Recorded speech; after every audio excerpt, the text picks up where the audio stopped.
All right. Well, good morning, everybody, and welcome to Roses Are Red, Violets Are Blue. Self love is important and good for you too. I am Isabel, and I am a health educator with Bronson on the community health team. I'm really excited to see so many people signed up for this class who think that self love is just as important as I do. So, welcome to our class. Just a couple of housekeeping things before we get going into the content of the class.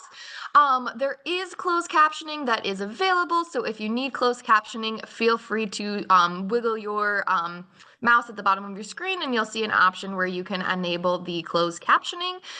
Um, it is not 100% accurate, so if there's some words that don't make sense to you, feel free to type them in the chat and we will clear up any questions you might have. Also, in case you are new to Zoom or you haven't been on in a long time, controls are at the bottom of the screen. If you wiggle your mouse, you'll see a chat option, you'll see a mute option. We ask that you stay muted unless we ask you to unmute, just so it's easier to kind of talk and teach without the extra background noise, but there are going to be quite a few questions where we're either asking you to answer in the chat or on your microphone. And then finally, like I just mentioned, this is being recorded, and so if you do not want your video shown while in the recording, feel free to turn that off. Otherwise, you are more than welcome to keep it on. So with that being said, just a couple things finding care and help at Bronson. If you go to our website here that's listed, thebronsonhealth.com, find a doctor or call a care advisor. You can find a doctor or search for a specialist. If you have any questions on your My Chart, feel free to call Bronson Health Answers or send them an email.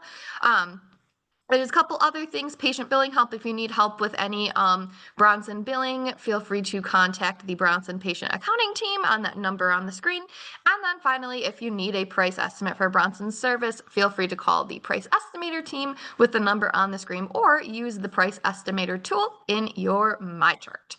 So, with that being said, I'm going to start off with a question to kick off today's class. So feel free to either unmute yourself or type in the chat, what is something that you purposefully do that makes you happy? You purposely do it, makes you happy when you do it. For me, that's scheduling coffee dates with my friends and family. I would love to know what you guys do. So type in the chat or unmute yourself. Nice. Okay. Love it. Playtime with pets, croquet or crochet. Awesome.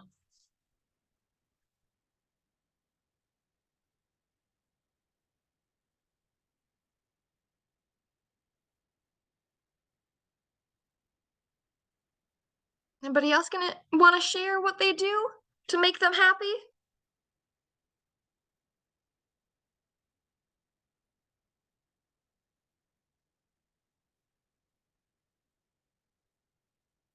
Board game nights, awesome. I also love that. Shopping for sales, fabulous. Wonderful. These are all great answers. Well, if you're still working on it, feel free to continue. I'll be monitoring the chat through the whole class as well. Thank you for those sharing. Gardening, awesome. All right, perfect. Thank you. Okay, so today we are going to discuss what physical, mental, and spiritual health is. Learn how we can support physical, mental, and spiritual health, gain some ideas for how to prioritize your personal well-being and your happiness, and then we're also going to practice 2 quick strategies that you can use to practice self-love and compassion, because we all know that that is really important. So the first question is, what is the difference? So physical health, as defined by Virginia University, is a state of well-being when all body parts, organs, tissues, and cells function properly. Mental health is including our emotional, psychological, and social well-being, which affects how we think and feel and act. That's from the CDC. And then finally, spiritual health is defined in 3 dimensions: religious, individualistic, and material world oriented, National Library of Medicine. Now, we'll learn a little bit later in the presentation that spiritual health, there's some some definition things that they're working on, but those are kind of the idea of what spiritual health means to a lot of people, these three dimensions. So we are going to start with our first strategy to kind of practice that self-love and compassion for us. Thought this would be a good way to just kind of get us in the mood while we are going through this presentation to kind of start thinking about these things. So again, if you have your camera on or off, that's totally fine. If you feel more comfortable with your camera off, totally, that is up to you. So what you're going to do, this strategy is called supportive touch, and this is from the Harvard Health Stress and Development Lab, from the self-compassion author, Dr. Kristen Neff. And so this is a really great strategy when you need to practice some self-compassion. So the first thing you're going to do is you can close your eyes if you feel comfortable, or you can keep them open, and you're going to take 2 to 3 deep breaths. And then what you're going to do is you're going to gently place your hand over your heart. You're going to feel the pressure, the gentle pressure and the warmth of your hand. If you want to, you can place both your hands on your chest, noticing the difference between, both of those hands. Then you're going to feel the touch of your hand on your chest, the natural rising and falling of your chest as you breathe out, and linger with this feeling as long as you like. So we're going to do this together. I just wanted to kind of quickly go through how we're going to do it, and then I'll slowly take you through it. So I'm going to take 2 to 3 deep breaths. And then you're going to gently place your hand over your heart, really making sure you're paying attention to that gentle pressure and the warmth of your hand. Feel the touch of the hand on your chest. And while you do that, feel the natural rising and falling as you breathe in and out.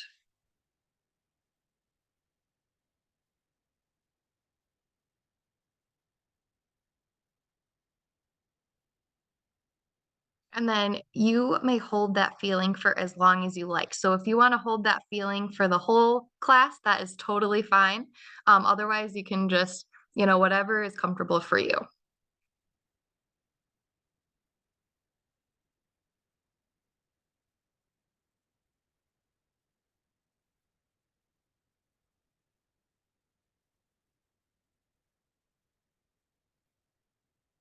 Okay. So while you kind of reflect on that, I want to talk about why this really quick exercise of supportive touch, why it's good for us. So this supportive touch gives care and comfort to yourself when you're feeling stressed or frustrated. The feeling of touch helps to calm down, helps you to feel safe because it activates part of your nervous system. It offers warmth and it releases oxytocin, which is why when you hug somebody or, hold hands with somebody, it feels really great. Provides a sense of security. It helps to soothe those stressful emotions, and then it actually can calm your cardiovascular stress as well. So again, this is shared from the Harvard Health Stress and Development Lab from the self-compassion writings of Dr. Kristen Neff.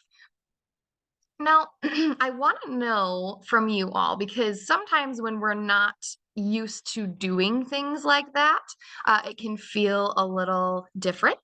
So I want to know how you guys felt about that. So how did that exercise make you feel? I know it was a quick exercise, just for the interest of time, but for the few seconds that we did that for, how did it make you feel in the moment? Feel free to unmute yourself if you feel comfortable, or feel free to add it in the chat. Or if you don't feel comfortable sharing your feelings on that, I just want you to sit here for a minute and reflect on how it made you feel.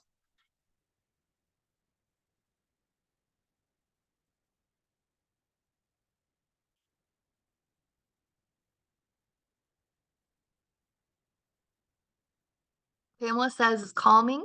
Kate says, I missed that. Kate says, oh, I missed it. Okay. Touching my chest was helpful. Oh, Pamela, I'm sorry. Did you mention I was something? just going to say what Kate said was it slows down your thoughts. Thank you. I appreciate that. I lost the chat, so I appreciate that. Thank you. Yes. Slows down your thoughts, relaxes you. Touching your chest was helpful. Yeah, these are all really, really great feelings to kind of recognize while you do this. So anytime you're feeling overwhelmed, stressed out, um, not feeling very compassionate towards yourself, try that little supportive touch and see if in that moment it starts to make you feel a little bit better. Thank you, everybody, for those that shared. Appreciate it. And for those that are reflecting, thank you as much for reflecting as well. So, support all aspects of our health. So, the mind, the body, and the soul are all connected. So, how do we and how can we support our whole beings, knowing that all of these aspects of health are super important for our health? And I see Cheryl says helps concentrate on your breaths. Yes, it definitely does. Great. Thank you. Okay, so for physical health, so when we're talking about physical health, there are lots of things that we can do to try and keep our physical beings healthy. So moving our bodies, practicing strength training, eating a balanced diet, making sure we're getting enough sleep, staying hydrated, building healthy habits. These are all things that you can do for your physical health that will help it to get healthier. When we're taking care of the physical body by moving it and visiting the doctor, fueling it with good foods, all of those things, it can improve our brain health. It can actually reduce our anxiety and our stress. It can help to improve sleep and improve our overall life, our quality of life. So, I want you to think for a second, just you don't have to share this unless you want to, but I want you to think for a second how you like to take care of yourself physically. And when you do those things, how it makes you feel. So for example, I really love walking my dog in nature. And when I'm feeling stressed out or overwhelmed or frustrated, and I go ahead and walk her outside in nature, I feel so much better within just a couple minutes of moving my body and getting out there. So, just again, think to yourself, or feel free to type it in the chat, what you do to take care of yourself physically.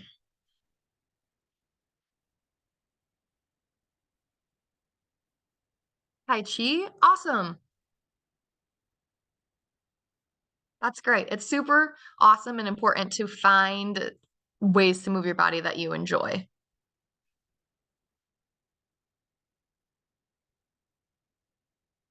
Stretching, yes, I also love stretching. It feels so great. I work with kids and for my a big portion of my job and we do a lot of doing in our classes we do a lot of stretching and I always feel so excited to do the stretches with the kids because it feels so good. Okay, perfect. So while you sit with that, eating fruits and vegetables, so while you sit with how you take care of your physical health, just kind of start reflecting on how it makes you feel. Okay, so now we are going to move on to our mental health.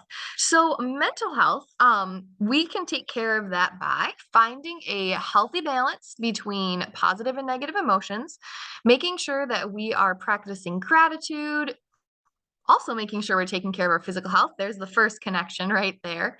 Um, Connecting with others, cultivating a sense of purpose, practicing healthy coping skills, and practicing our relaxation skills. Um, so when we take care of our mental health by doing all of these things and then talking with primary care physicians, mental health therapists, staying educated from reputable sources on mental health, sticking to medications if they are prescribed to you, sticking to treatment plans if they're prescribed to you, controlling stress, communicating with friends and family members and developing those coping skills can really help your mental health because it can help you to overcome challenges. It can help you to lead a more meaningful life. And it helps to also improve your mood, your behavior, your thinking. So, again, taking care of our mental health is just as important as taking care of our physical health. And I do want to mention, Ken, I see in the chat you typed in CC. Do you have a question regarding closed captioning? I just want to make sure I don't miss your question.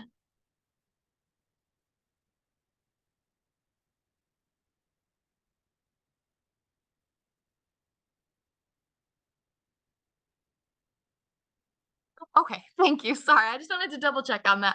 All right, perfect. So, again, definitely mental health, physical health, all connected, which now brings us to our spiritual health.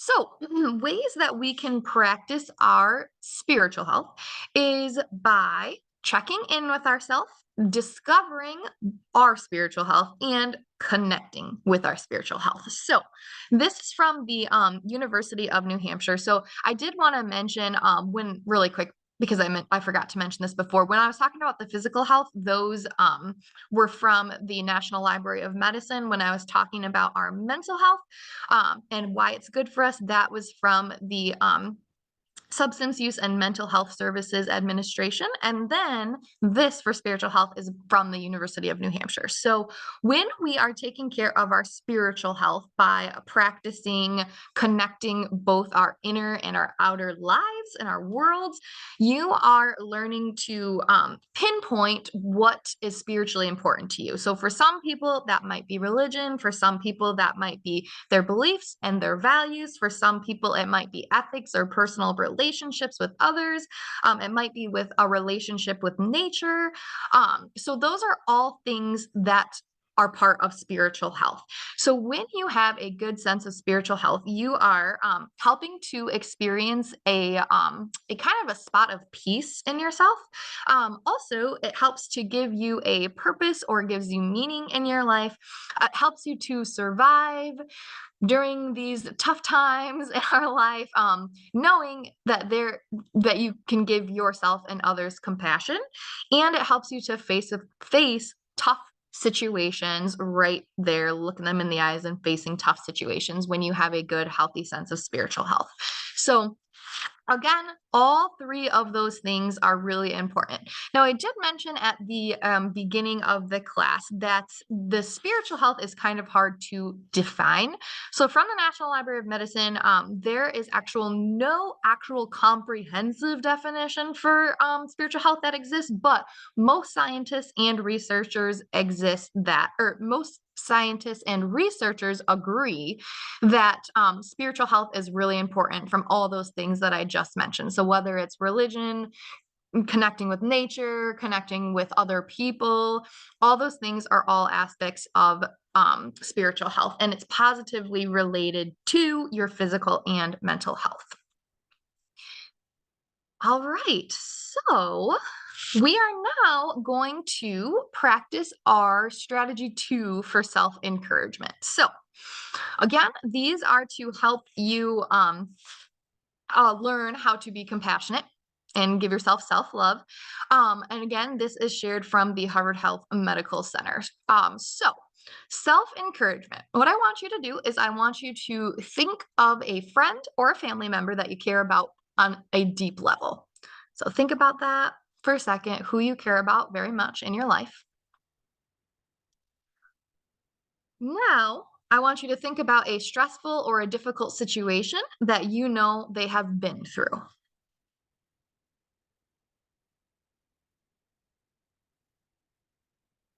Okay. Now, what I want you to do is you can close your eyes or keep them open, whatever feels comfortable for you. And I want you to think about when they were talking to you about that difficult situation or when they shared those feelings and thoughts and everything with you, what you said to them when they were faced with that situation. What types of words of encouragement, what types of things did you do? What types of compassion did you deliver to them? I want you to think about that for a minute.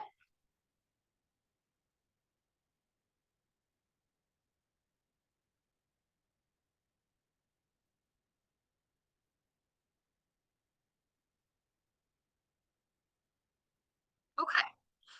Now, I'm going to have you guys change gears for a second, and I'm going to have you think about something that you are going through, a stressful or a difficult situation that you are going through.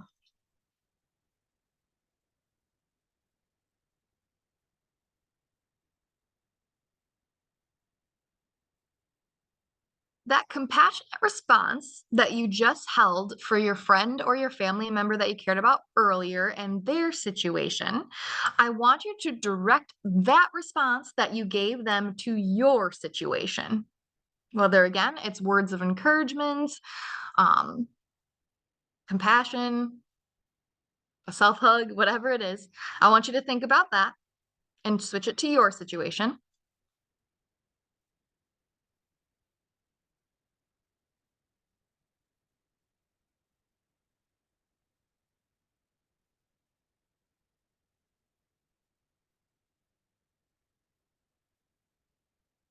And then I want to mention that when you find yourself in these types of situations, when you are facing a tough situation, a difficult situation, whatever it might be, you're mad at yourself or frustrated, whatever it is, I want you to direct those same compassionate responses to yourself that you would direct towards a dear friend or a family member. So it's very important for us to be taking care of others, and it's also very important for us to be taking care of ourselves. So we need to be able to receive passion and receive compassion and give compassion to be the healthiest that you can be. So when you're struggling, remember that it is totally okay to give yourself compassion when you're faced through difficult situations. So, why self encouragement is important? So, self encouragement is really important because forgiveness can help with overall better health. When you're forgiving yourself and forgiving others, it makes relationships better and stronger, and it overall positively affects your general well being, helps to lower stress, and it helps to reduce anxiety and depression. So, self encouragement is also a very important thing to do. So, this might be an uncomfortable question for some people because it requires you to reflect on what we just did. When we did that self encouragement exercise, how did that make you feel? And some questions that I want you to consider are: was it easy when you were thinking of compassionate response for your friend? And was it harder when you were thinking how to give yourself compassion? And why do you think that was? Again, you can just think about this or you can type it in the chat, whatever you feel comfortable with.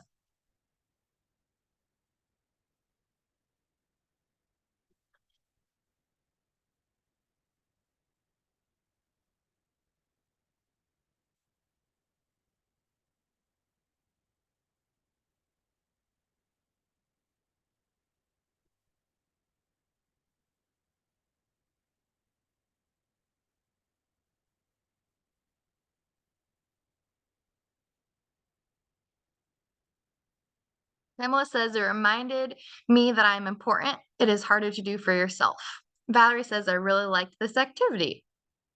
Yeah.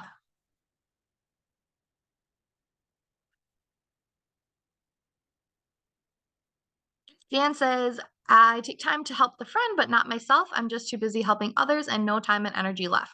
Recognize the difficulty of their situation. Yeah, and Jan, we're going to be talking about how we can kind of support that when we're feeling too busy. Valerie says, tend to be very hard on myself. Yeah, this was a very interesting exercise. Like I said, from the Harvard Health Medical Center, I thought it was a very interesting exercise because it is harder a lot of times when you have to know to give compassion and self love to yourself. So, for many of us, it's really easy to give that compassion and love to people that we care about and that we love, but it's harder for us because as humans, we tend to be hard on ourselves. I know I am. So, so that is definitely something that you can try when you are facing another difficult situation. It's just another strategy to kind of help you through these, kind of tough situations in life when you realize that compassion is important for both ourselves and other people that we interact with in our lives every day. Okay, thank you so much, everybody, for doing that activity and for sharing your thoughts on that activity. Okay, so now we're gonna we're going to switch gears just a little bit, and we are going to be talking about how we can prioritize our different aspects of health. So, one of the ways we can prioritize our health is making sure that we are not forcing ourselves to feel happy at every moment, every day. So, there is a difference between effectively and ineffectively choosing pursuing happiness. So, just like everything in life, there are healthy ways to do this, and there are less healthy ways to do this. So, when we try to force ourselves to be happy at every moment, every day, we are ignoring other emotions. And that is not great. That is actually a recipe for disaster. So, being happy at every second is not human nature. It's not possible, and it's actually not even tangible. Now, it's great to be happy. I love to be happy. I'm sure you love to be happy as well, but we have to recognize that there's other emotions that we feel throughout the day. So sometimes we just have bad days, and it's important to allow yourself to have a bad day sometimes. And I really like to bring this up when I'm talking about this point right here. So, like I said, I primarily work with youth and young children, and I feel like sometimes sometimes we can be hard on kids when they're having bad days, whether they're, being sassy, or they're, just feeling really sad or feeling mad and angry.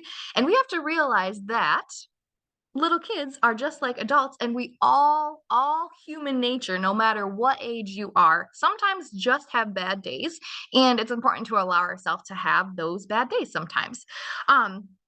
When you force yourself to be happy moment to moment to moment, it can make you actually feel worse. There was a study done through the that was mentioned in the National Library of Medicine, that was talking about how they had people, decide how they were happy, what their scale of happiness was at the moment, and then watch a clip of something. And it was really interesting that the people said that who were trying to force themselves to be happy through the moment actually felt worse during it. So it's a really interesting science article. I'm more than happy to send it over to you with the summary sheet if you're interested in reading about it, because it was very interesting.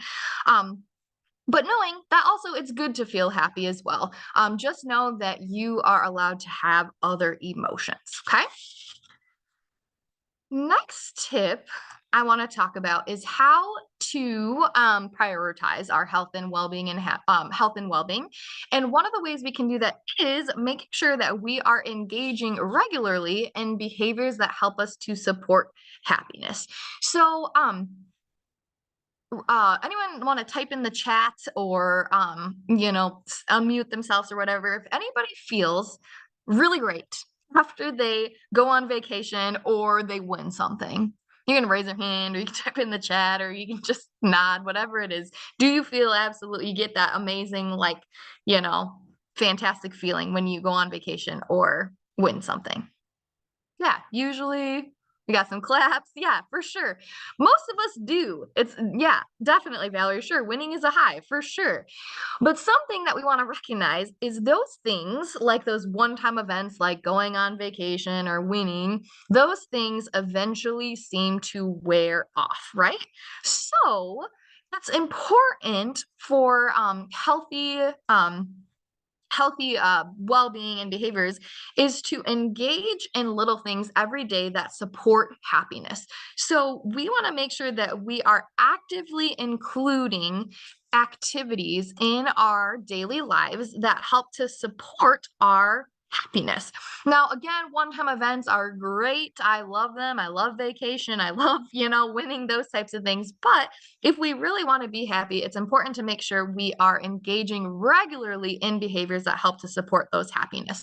And then this brings you to kind of we are talking a little bit about our spiritual health, about discovering what that is for you. So discovering what sparks your happiness. Looks different for everybody. So you want to make sure that you are finding something that really actually makes you happy and that you're doing for yourself, not for somebody else, but what you're doing for yourself. Now, of course, we want to do great things and do things for other people that make them happy as well. But we also want to make sure that we are supporting our compassion and self-love as well, which is what this class is about. And then the third way that we can, that I'm giving you guys on how to prioritize your well-being is to purposefully organize and schedule happiness promotion into your everyday life. So what I mean by this is organizing every day so that you always include situations that help you feel positive and happy, that help to kind of lift up those positive emotions.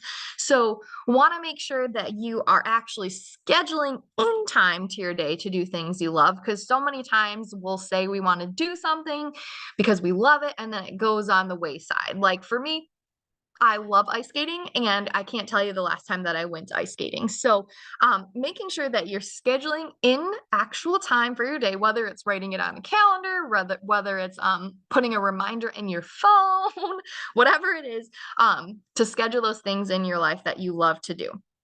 And again, discovering what makes you happy. So maybe it's reading a book, maybe it's walking the dog, maybe it's calling up a friend or a family member whom you love to talk to. So whatever it is, making sure you put that into your daily life. Okay, so now I want to know from you all, what would you like to schedule for yourself this week? So thinking of all those things that we just talked about, what do you want to schedule for yourself this week?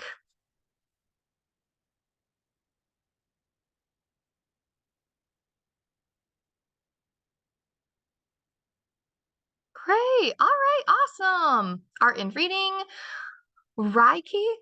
That sounds really cool. Adam Miko, if you want to explain further what that is, I would love to know what that is. That sounds wonderful. Um, Creative time, time with granddaughters. Yeah, for sure.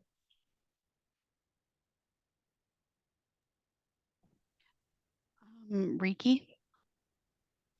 Yeah, yeah. You. Yeah, it's energy clearing. Okay, thank you. Thank you. Yep. I appreciate that. Jan says this class is part of it. Oh, thank you. I'm so glad. Thank you, everybody. If you want to keep typing in the chat, feel free to do so. What I want to mention while you guys are typing this in the chat is when we are scheduling and building these goals of how we want to, schedule time for ourselves this week and kind of set those goals, I do want to mention a SMART goal. So we're actually going to be teaching a class about that in a couple of weeks. If you haven't signed up for it, it's going to be a really great class. But the point of a SMART goal is setting a goal that is actually achievable. So if we just said, oh, I'm going to schedule in time for myself sometime this week, that is not very specific. And so it's harder to achieve that goal successfully. So when you're coming up with this goal, I want you to think about this acronym, which is SMART. Specific, measurable, achievable, realistic, and time bound. So a little example of this is if someone said, what I like to do myself this week to schedule in time for myself is to exercise more. That's great, but it's not as specific as it could be. So instead, a better goal would be I will move my body more this month by taking a walk around my neighborhood once a week, every week until the end of the month. So you can see in that second goal that I just mentioned, it's specific, measurable, achievable, realistic, and time bound. And yes, Pamela, I can repeat that. So SMART goals are specific, measurable, achievable, realistic, and time bound. And the example I gave is I will exercise more this week to schedule in time for myself, compared to I will move my body more this month by taking a walk around my neighborhood once a week, every week until the end of the month. Did you get what you need there, Pamela?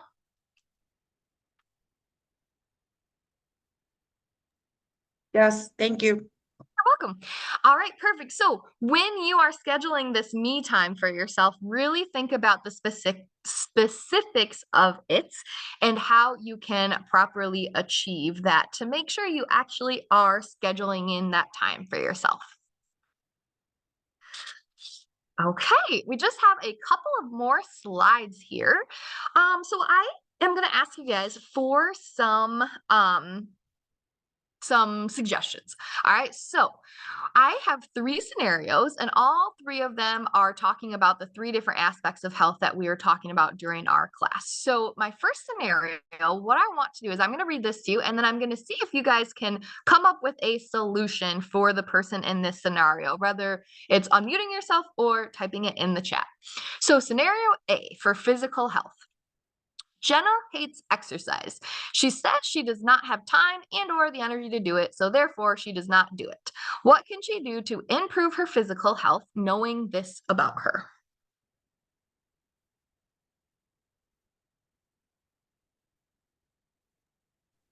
I'm just going to speak. Is that okay? Yeah, that's totally fine. Well, she can find ways throughout the day to add a couple steps when she's going someplace. She can also, while she's standing, say, doing dishes, she can do some stretches. She could do some kind of joint movements to loosen up her joints. She can just kind of throw it in all through the day, add extra movement. Perfect. Yes. Thank you so much, Pamela. That is exactly a perfect solution. Fantastic. Thank you.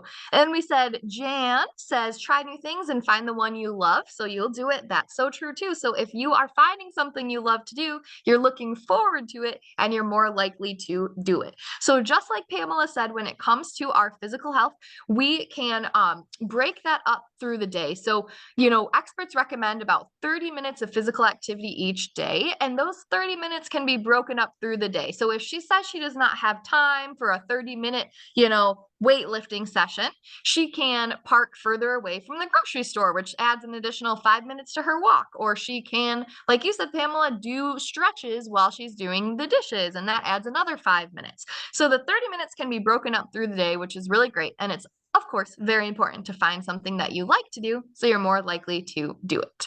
She can also get a friend to do it with her. That would encourage her to get out and exercise more. And that friend could encourage her also. So Exactly. Thank you, Cheryl. That is so true. Finding a support person is a really great way to support your physical health as well. So thank you for that. I really appreciate the solutions. Those were fantastic ideas. Okay. Moving on. Yep, definitely. Great idea to have a support person for sure. And plus, on top of that, you're spending time with your friend or your family member that you love to spend time with and getting healthy at the same time. So it's great. All right. Scenario B, we are talking about our mental health. All right. So Tom is going through a rough patch in his life. He can't sleep. He's pulling away from people he used to love spending time with, and he is starting to feel hopeless. What can he do to improve his mental health knowing this about him?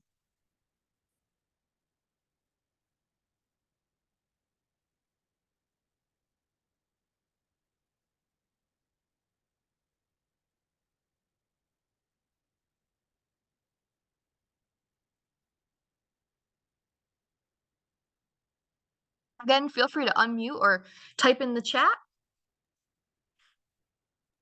That's a tough one. The only thing I can think is encourage him, but he needs to figure this out. Encourage him to go seek help, but he needs to talk to people. Definitely. Thank you, Pamela. Yes. Thank you. Kate, talk through the situation with others, a therapist if he's able. Exactly. And journaling. Exactly. Valerie. Yep. Find a good therapist. Yes, that is very true. So when someone is starting to feel situations like this, it's really important to find a professional who can help them through this situation. So professionals in mental health are trained to, go through these situations with people and help them find solutions that are good for them. And so in this situation, especially if he's already pulling away from people that he used to love spending time with, it's very important that he were to find a professional mental health therapist. There's a couple of different resources in case you know anybody in your life who has them. There is a suicide prevention line, which I am more than happy to send that over as well, so you have that as at your fingertips. There's also some other resources that are great out there. Some from that substance use and mental health services administration I mentioned earlier. So I will send out those resources as well with the summary with this as well, because I think it's always important to have resources like that at our fingertips, because we never know what people are going through, and it's important to be there for people when we can. All right, and finally, scenario C, spiritual health. All right, Joan is struggling with her purpose. She's unhappy with certain situations in her life and scrolls meaninglessly on social media, watching others live seemingly great lives. She neglects her spirit because she feels like it's worthless. What can she do to improve her spirituality, knowing this about her?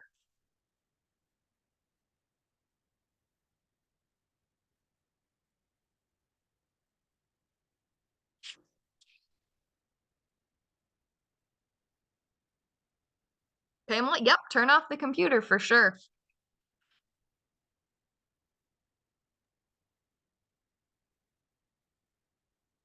Read scripture every morning. Okay, so finding a spiritual that they can relate to. Perfect. Scripture, that's good. Thanks, Ken. Learn something new. Yep, those are great. Book on meditation, pray, yes, all of these are great. Social media break, gratitude jar, meditation, yes, all of these are great ideas. So remember, spiritual health is making sure that we are taking care of both our inner and our outer worlds to support our values and purpose, like pinpointing our faith, our beliefs, our values, our purpose, our personal relationships with others, our relationship with nature, principles or morals, all those different things. So those are really, really great ideas. So thank you, everybody, for sharing that as well. And of course, always taking a break from social media.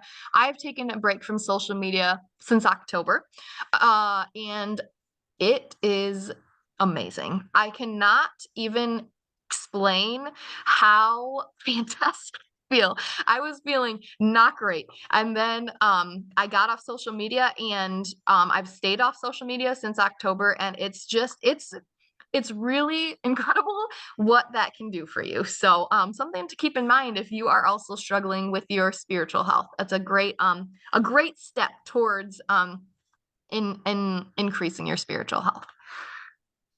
Okay, so one last chat question for you before we head out for the day. I want to know from you, what aspect of your health are you going to focus on this week, and what will you do to improve it? So thinking of either the physical health, the mental health, or the spiritual health, or all of them, what do you want to focus on personally this week, and what will you do to improve that aspect of your life?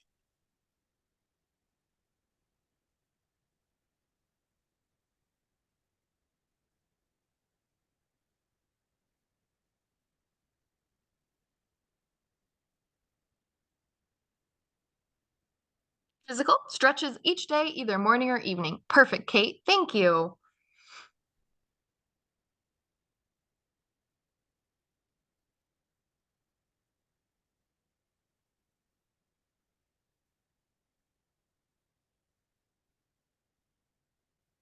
Focus on mental health. I have a session scheduled for my somatic therapy life coach. Awesome, Valerie. Thank you. Pamela, continue learning and practicing Tai Chi. Fabulous. Thank you. Get outside every morning, even if you don't have a dog. Get outside, even if it's cloudy and snowy and -20 in the state of Michigan. Get outside in the morning for 5 minutes. Get outside. I Get love it. outdoors. Perfect, Ken. Thank you. Yes, connecting with nature. I agree. There's just something special about it. So that is wonderful. Thank you, Ken. Judy, invite a friend over for lunch. Awesome. Valerie says great advice. Yeah, so fantastic. All right. Well, just want to summary, make sure we covered all of the things we talked about, discussing mental, physical, and spiritual health, learning how we can support it, talking about why self-love is important, gaining some ideas on how we can prioritize these personal well-beings, and then practicing those strategies. So I just want to thank you so much for attending our class today. I hope you gained something out of it, and I hope that your physical, mental, and spiritual health will thrive this year. Let's see, Valerie, when is the next Zoom presentation is, I believe it's next week Thursday at 9, and I believe it's on those SMART goals that I mentioned. It's called Be Smart. And then, so I will be sending out a summary sheet with this not the actual PowerPoint, but I'll be sending out a summary sheet with all of this kind of a summary of the information on here. So great question. All right. I hope everybody has a fantastic rest of your day. Happy New Year. Thank you, you too. Thank you, Isabel. Thank you Thank so you. much. Thank you, Thank you. Isabel. Very informative and tools that we could use. Thank you so Thank much. you. You're Have welcome. a I wonderful appreciate day. that. Thank you so much, you too. Thank you.